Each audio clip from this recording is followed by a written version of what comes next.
Mango ഫിർനി.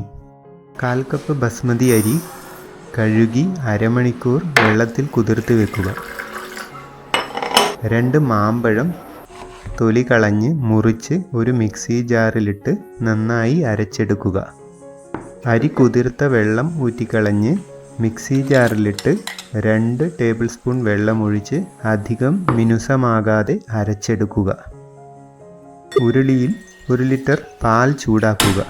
തിളക്കാൻ തുടങ്ങുമ്പോൾ തീ കുറച്ച് വച്ച് അരച്ച അരി ചേർക്കുക. ഇടത്തരം തീയിൽ ഇടയ്ക്കിടെ ഇളക്കി അരി വേവിച്ചെടുക്കുക. അരമണിക്കൂർ കൊണ്ട് അരി വെന്ത് കിട്ടുന്നതാണ്. അരച്ചു വച്ച മാമ്പഴവും കൂടെ 2-3 ഏലക്ക പൊടിച്ചതും ചേർത്ത് നന്നായി ഇളക്കി യോജിപ്പിക്കുക. രുചിച്ച് നോക്കി മാമ്പഴത്തിൻ്റെ മധുരമനുസരിച്ച് ആവശ്യത്തിന് പഞ്ചസാര ചേർക്കുക. ഇതിൽ 1/4 കപ്പ് ചേർത്തിട്ടുണ്ട്. നന്നായി ഇളക്കി ചേർത്തതിന് ശേഷം തീ അണയ്ക്കുക. വിളമ്പാനുള്ള പാത്രങ്ങളിലേക്ക് മാറ്റി തണുക്കാൻ വെക്കുക.